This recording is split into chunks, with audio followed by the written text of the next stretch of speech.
தமிழ் பேசும் மக்களின் உரிமை குரலான வீரகேசரியின் மதிய நேர செய்திகள். செய்தியாசிரியர் MD லூசியஸ், வாசிப்பது எம்சிகா ரவி மற்றும் அவினேஷ் ஜோன்சன். முதலில் தலைப்புச் செய்திகள். இலங்கையில் மீண்டும் உருவாகிறது வடகிழக்கு பருவப்பெயர்ச்சி நிலைமை. 13 மாவட்டங்களுக்கு மண் சரிவு எச்சரிக்கை. கடந்த 24 மணி நேரத்தில் அக்குரசவில் அதிக மழை வீழ்ச்சி. குறைந்த அளவில் மழை பெய்தாலும் நிலச்சரிவுகள் ஏற்படும். பாதுகாப்பான இடங்களுக்கு செல்லுங்கள். விடுக்கப்பட்ட அபாய எச்சரிக்கை. டிட்வாவின் எதிரொலி. கொழும்பில் நேற்றிரவு இடிந்து வீழ்ந்த 5 வீடுகளால் பெரும் பரபரப்பு. டிட்வா ஏற்படுத்திய பேரழிவு. அரசாங்கத்திற்கு எதிராக வழக்கு தொடரப் போகின்றீர்களா? பொன்சேகா வெளியிட்ட தகவல். பாதிக்கப்பட்டவர்களுக்கு ரொக்கமாக பணத்தை வழங்க முடியும். 10 பில்லியன் ரூபாய் ஒதுக்கீடு. என்னை மன்னித்து விடுங்கள். இலங்கையர்களிடம் பகிரங்கமாக மன்னிப்பு கேட்ட தமிழக பயணி. உள்நாட்டு செய்திகள். இலங்கை முழுவதும் வடகிழக்கு பருவப்பெயர்ச்சி நிலைமை படிப்படியாக உருவாக்கி வருவதாக வளிமண்டலவியல் திணைக்களம் அறிவித்துள்ளது. வடக்கு, வடமத்திய, கிழக்கு மற்றும் உவா மாகாணங்களிலும் மாத்தளை மாவட்டத்திலும் பல தடவைகள் மழை பெய்யக்கூடும் என அந்த திணைக்களம் வெளியிட்டுள்ள வானிலை முன்னறிவிப்பில் தெரிவிக்கப்பட்டுள்ளது. நாட்டின் ஏனைய பிரதேசங்களில் பிற்பகல் 1 மணிக்கு பின்னர் மழை அல்லது இடியுடன் கூடிய மழை பெய்யக்கூடும். மேல் மற்றும் சப்ரகமுவ மாகாணங்களிலும் காலி மற்றும் மாத்தறை மாவட்டங்களிலும் சில இடங்களில் 75 மில்லிமீட்டரிற்கும் அதிகமான ஓரளவு பலத்த மழை பெய்யக்கூடும். அதே நேரம் மேல், மத்திய, சப்ரகமுவ, ஊவா மற்றும் வடமத்திய மாகாணங்களிலும் குருநாகல் மாவட்டத்திலும் சில இடங்களில் காலை வேளையில் பனிமூட்டமான நிலை காணப்படலாம். இடியுடன் கூடிய மழையின் போது தற்காலிகமாக வீசக்கூடிய பலத்த காற்று மற்றும் மின்னல் தாக்கங்களினால் ஏற்படக்கூடிய பாதிப்புகளை குறைத்துக் கொள்ள தேவையான முன்னெச்சரிக்கை நடவடிக்கைகளை மேற்கொள்ளுமாறு வளிமண்டலவியல் திணைக்களம் பொதுமக்களை அறிவுறுத்தியுள்ளது. இதே நேரம் இன்று காலையுடன் முடிவடைந்த 24 மணித்தியாலங்களில் அதிகளவான மழை வீழ்ச்சி நில்வலா கங்கையை அண்மித்த அக்குரச பிரதேசத்தில் பதிவாகியுள்ளதாக நீர்ப்பாசன திணைக்களத்தின் பணிப்பாளர் பொறியியலாளர் LS සූරියබණ්ඩාර தெரிவித்தார். අකුරැස ප්‍රදේශයට ලැබිලා තිනවා මිලිමීටර් 125කට ආසන්න ප්‍රමාණයක්. අනිකුත් බොහෝ ප්‍රදේශ සාමාන්‍ය වර්ෂාපතනයක් පවතින්නේ. இன்று காலை அறிக்கையொன்றை வெளியிட்ட அவர் அப்பிரதேசத்தில் 125 மில்லிமீட்டருக்கு அண்மித்த மழை வீழ்ச்சி பதிவாகியுள்ளதாக குறிப்பிட்டார். எனினும் ஏனைய பல பிரதேசங்களில் சாதாரண மழை வீழ்ச்சியே பெய்துள்ளதாகவும் கங்கைகளின் நீர்மட்டங்களில் பெரிய அதிகரிப்பை காட்டவில்லை எனவும் அவர் கூறினார். அத்துடன் ஏனைய பிரதேசங்களில் மழை பெய்ய கங்கையின் நீர்மட்டங்களில் அதிகரிப்பு ஏற்படவில்லை எனவும் அவர் சுட்டிக்காட்டினார். இதேவேளை குளங்கள் கட்டமைப்பில் அபாயகரமான வான்பாயும் நிலைமை இல்லை எனவும் பல குளங்கள் வான்மட்டத்திலோ அல்லது சாதாரண அளவிலோ வான்பாய்ந்து கொண்டிருப்பதாகவும் அவர் தெரிவித்தார். எனினும் மழை வீழ்ச்சி அதிகரிக்கும் சாத்தியமுள்ளதாகவும் அதனால் எதிர்காலத்தில் கிடைக்கும் மழை வீழ்ச்சிக்கு ஏற்ப அந்தந்த கங்கைகளின் அளவீட்டு நிலையங்களின் தரவுகளை கருத்தில் கொண்டு மக்களுக்கு அறிவிப்பதாகவும் அவர் கூறினார். ஆகவே அச்சமடைவதை தவிர்க்குமாறும் உத்தியோகபூர்வ அறிவிப்புகளை தவிர வதந்திகள் குறித்து அவதானமாக இருக்குமாறும் அவர் மக்களிடம் கேட்டுக்கொண்டார். இதே நேரம் நாட்டில் 13 மாவட்டங்களுக்கு மண் சரிவு அபாய எச்சரிக்கை விடுக்கப்பட்டுள்ளது. அதன்படி பதுளை, கொழும்பு, கம்பஹா, களுத்துறை, காலி, மாத்தறை, கண்டி, மாத்தளை, நுவரெலியா, குருநாகல், கேகாலை, மொனராகலை மற்றும் ரத்தினபுரி ஆகிய மாவட்டங்களுக்கு விடுக்கப்பட்டுள்ள மண் சரிவு அபாய எச்சரிக்கை 24 மணித்தியாலங்களுக்கு நீடிக்கப்பட்டுள்ளது. தேசிய கட்டிட ஆராய்ச்சி நிறுவனம் வெளியிட்டுள்ள பிந்திய அறிக்கையிலேயே மண் சரிவு தொடர்பாக இந்த எச்சரிக்கை விடுக்கப்பட்டுள்ளது. அந்த அறிக்கையின் பிரகாரம் கண்டி, குருநாகல், கேகாலை மற்றும் மாத்தளை மாவட்டங்களுக்கு 3ஆம் நிலை சிவப்பு எச்சரிக்கை விடுக்கப்பட்டுள்ளது. அத்துடன் பதுளை, நுவரெலியா மற்றும் ரத்தினபுரி மாவட்டங்களுக்கு 2ஆம் நிலை செம்மஞ்சள் எச்சரிக்கையும், கொழும்பு, காலி, கம்பஹா, களுத்துறை, மாத்தறை மற்றும் மொனராகலை ஆகிய மாவட்டங்களுக்கு 1ஆம் நிலை எச்சரிக்கையும் விடுக்கப்பட்டுள்ளது. இதே நேரம் இன்று காலை 6 மணிக்கு வெளியான அறிக்கையின் பிரகாரம் நாட்டில் நிலவும் சீரற்ற வானிலையால் உயிரிழந்தவர்களின் எண்ணிக்கை 486ஆக உயர்ந்துள்ளது. மேலும் 341 பேர் காணாமல் போயுள்ளதாக அனர்த்த முகாமைத்துவ நிலையம் தெரிவித்துள்ளது.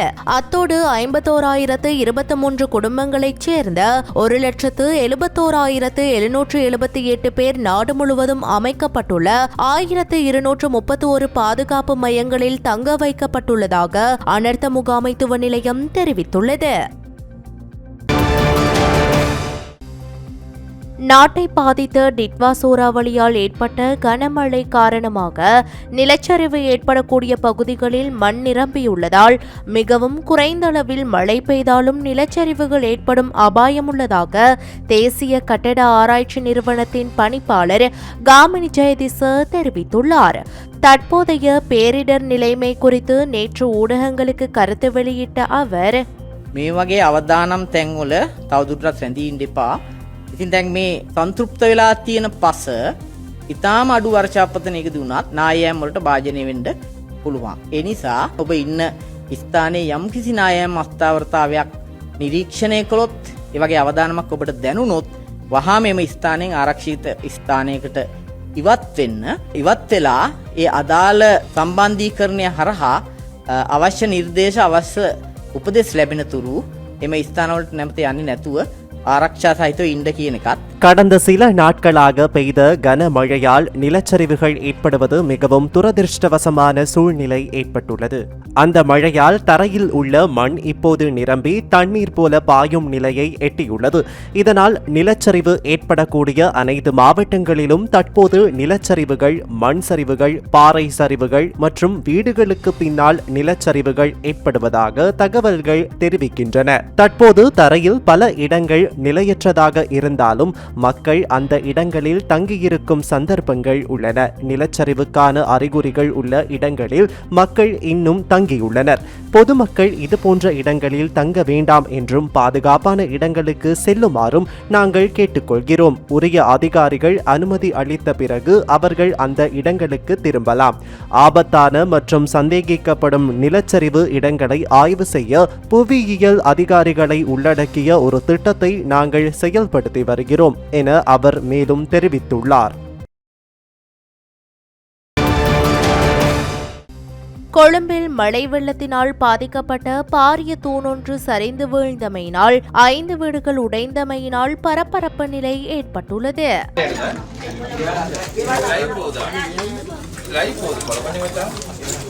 ஜம்பேட்டா வீதியில் அமைந்துள்ள 95ஆம் தோட்ட பகுதியில் உள்ள 5 வீடுகளே இவ்வாறு நேற்றிரவு உடைந்து வீழ்ந்துள்ளன. அண்மையில் ஏற்பட்ட அனர்த்த நிலைமை காரணமாக அந்த பகுதியில் உள்ள மக்கள் ஏற்கனவே பாதுகாப்பான இடங்களுக்கு மாற்றப்பட்டிருந்தனர். இதன் காரணமாக எந்தவித உயிர் சேதங்களும் ஏற்படவில்லை என அறிவிக்கப்பட்டுள்ளது. சம்பவம் தொடர்பில் அறிந்து கொண்டு கொழும்பு மாநகர சபை மேயர் ராய்கலி பல்தசார் தலைமையிலான குழுவினர் சம்பவ இடத்திற்கு சென்று பார்வையிட்டனர். அந்த பகுதியில் பாதுகாப்பை பலப்படுத்துவது தொடர்பில் கொழும்பு மாநகர சபை மேயர் நடவடிக்கை எடுத்துள்ளார். அத்துடன் பாதிக்கப்பட்ட குடும்பங்களுக்கு வழங்கப்பட வேண்டிய உடனடி உதவிகள், நீண்டகால பாதுகாப்பு, வீட்டு திட்டங்கள் போன்ற விடயங்களில் அவசர நடவடிக்கைகள் எடுக்கப்படும் என மாநகர சபை உறுப்பினர் ஆனந்தகுமார் தெரிவித்துள்ளார். மேலும் பாதிக்கப்பட்ட குடியிருப்பாளர்களுக்கான தேவையான நலத்திட்டங்கள் மற்றும் வீட்டு வசதிகள் விரைவில் வழங்கப்படும் எனவும் அவர் தெரிவித்தார். கனமழை காரணமாக மண் சரிவு மற்றும் கட்டிடம் இடிந்து விழும் அபாயம் அதிகரித்துள்ள நிலையில் பொதுமக்கள் எச்சரிக்கையுடன் இருக்குமாறும் அதிகாரிகள் அறிவுறுத்தியுள்ளனர். இந்த பேரிடர் காலத்திலும் குறுகிய அரசியல் நோக்கங்களுக்காக அரசாங்கத்தை விமர்சிக்கும் எதிர்க்கட்சிகள் தொடர்பில் முன்னாள் பாராளுமன்ற உறுப்பினர் ஃபீல்ட் மார்ஷல் சரத் பொன்சேகா அதிருப்தி வெளியிட்டுள்ளார். நாட்டின் தற்போதைய நிலவரம் குறித்து நேற்றைய தினம் ஊடகங்களுக்கு கருத்து வெளியிட்ட அவர், මේමයිති හැමදාමත් ගං වතුරවල් ඇවිල්ලා තියෙනවා මීට ඉස්සරත්. එතකොටත් ඉතින් ඔය කොයි කවුරු හිටියත් ඔය වගේ තමයි අවසානය වුණේ. මේ පාර ආපු ගං වතුර සහ වැස්ස වෙනදට වඩා වැඩි. ඒකද විපත්ති වෙනදට වඩා වැඩි. කලින් හිටපු අය හිටියා නම් ඒත් ඔච්චර තමයි. රටේ තියෙන සම්පත් අනුව අපිට හැකි ප්‍රමාණයට තමයි ඔය කරන්නේ. එතකොට කාට හරි හදිස්සි වුණොත් ඊට වඩා මහ ලොකු දෙයක් කරන්න මේ රටේ කරන්න බෑ. මොකද මේක දුප්පත් රටක්. ලෝකේ දියුණු රටවල් වගේ අවශ්‍ය සම්පත් ආදී උපකරණ හැකියාව අවශ්‍ය පිරිවර නැහැ. ඔය ඥර්ජුරු ගාන මිනිස්සුම තමයි හුඟක් වෙලාට කියන්නේ දැන් යුද්ධයක් නැහැ ඒකන්ද යුද හමුදාවක් වැඩක් නැහැ කියලා. இயற்கை அனர்த்தம் என்பது எல்லா ஆட்சியாளர்களுக்கும் ஒன்றுதான். கடந்த காலங்களில் வெள்ளம் ஏற்பட்டுள்ளது. யார் ஆட்சியில் இருந்தாலும் இறுதி விளைவு ஒன்றுதான். இம்முறை மழை மற்றும் வெள்ளம் அதிகமாக இருந்ததால் விளைவுகள் அதிகமாகின. முந்தைய ஆட்சியாளர்கள் ஆட்சியில் இருந்திருந்தாலும் நிலைமை அப்படியே காணப்பட்டிருக்கும். இலங்கையில் வளங்கள், உபகரணங்கள் மற்றும் மனித வளம் குறைவாக இருப்பதால் யாராலும் அற்புதங்களை செய்ய முடியாது. கிடைக்கக்கூடிய வளங்கள், உபகரணங்கள் மற்றும் மனித வளத்தை கொண்டு அரசாங்கம் அதிகபட்சமாக செய்ய வேண்டும். யாராவது அதிகமாக செய்ய விரும்பினால் அது இங்கே சாத்தியமில்லை. பேரழிவை தடுக்க தவறியதால் அரசாங்கத்தின் மீது வழக்கு தொடர்வதாக எதிர்க்கட்சிகள் குறிப்பிடுவது பயனற்றது. எவர் ஆட்சியில் இருந்தாலும் இயற்கை அனர்த்தங்களை எதிர்கொள்ள வேண்டும். குறுகிய அரசியல் நோக்கத்தை அடிப்படையாக கொண்டே எதிர்க்கட்சிகள் அரசாங்கம் மீது குற்றச்சாட்டுக்களை முன்வைக்கின்றன என குறிப்பிட்டுள்ளார். இதே நேரம் நாட்டில் ஏற்பட்டுள்ள நெருக்கடி நிலையை வீணடிக்க வேண்டாம் என முன்னாள் வெளிவிவகார அமைச்சர் அலி சப்ரி கோரிக்கை விடுத்துள்ளார். பேரழிவை வளர்ச்சியாகவும் வலியை முன்னேற்றமாகவும் நெருக்கடியை வாய்ப்பாகவும் மாற்ற வேண்டும் என அவர் வலியுறுத்தியுள்ளார். அதன்படி ஏற்பட்ட பாரிய துயரத்தை நீண்டகால சீர்திருத்த மற்றும் மீள்கட்டமைப்புக்கான திருப்பு முனையாக மாற்றுவதற்கு நடவடிக்கை எடுக்க வேண்டும் என அவர் கூறியுள்ளார்.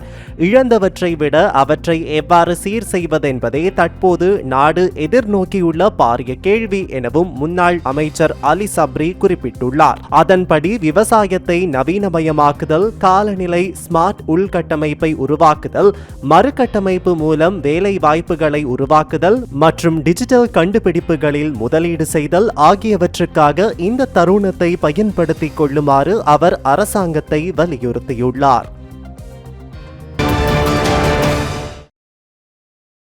பேரிடர்களால் பாதிக்கப்பட்ட அனைத்து நபர்களுக்கும் இழப்பீடு வழங்க 10 பில்லியன் ரூபாய் நிதி ஒதுக்கப்பட்டுள்ளதாக பொது பாதுகாப்பு அமைச்சர் ஆனந்த விஜயபால தெரிவித்துள்ளார்.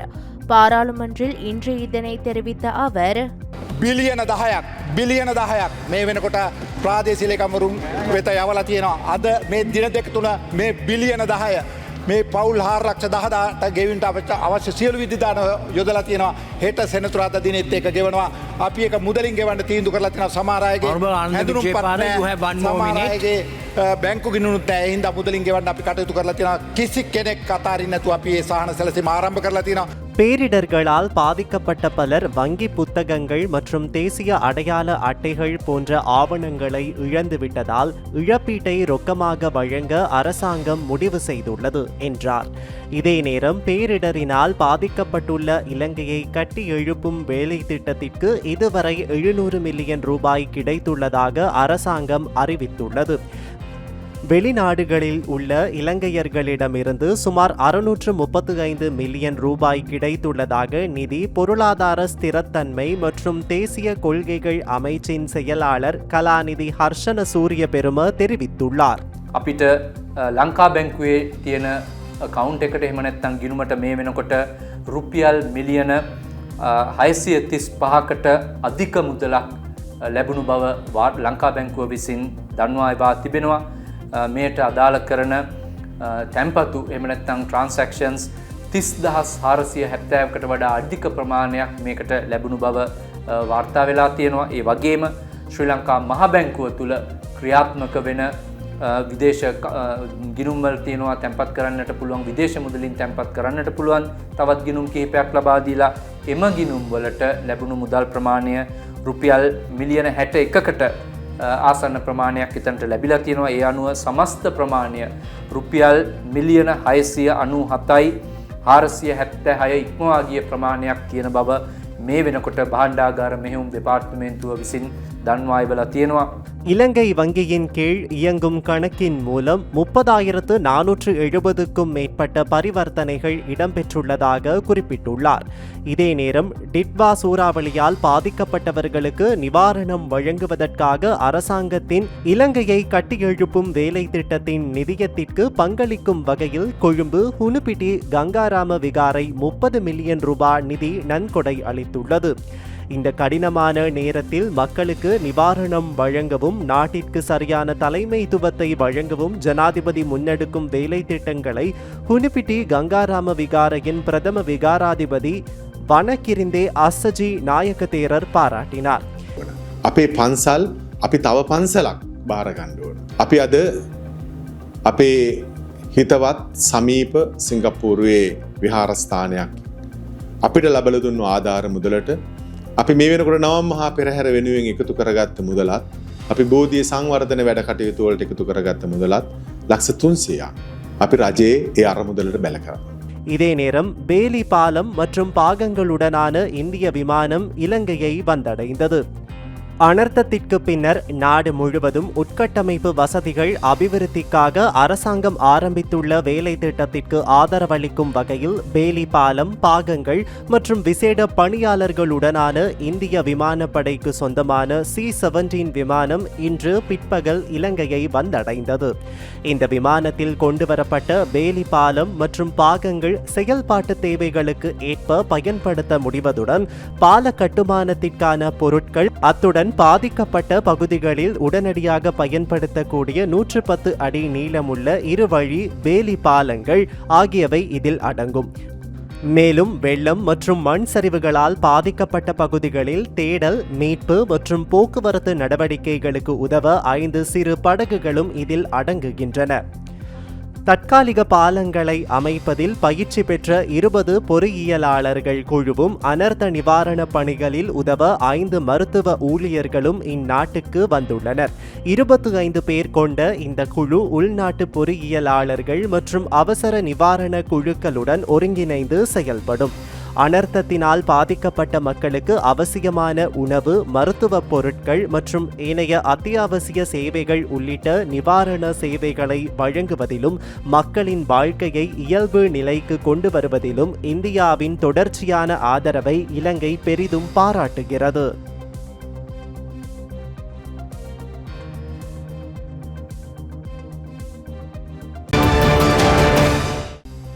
இலங்கையில் நிலவிய சீரற்ற காலநிலையின் போது கொழும்பு கட்டுநாயக்க விமான நிலையத்தில் சிக்கிக்கொண்ட இந்தியாவின் தமிழ்நாட்டு பயணி ஒருவர் வெளியிட்ட கருத்து சமூக வலைதளங்களில் பெரும் சர்ச்சையை ஏற்படுத்தியிருந்தது.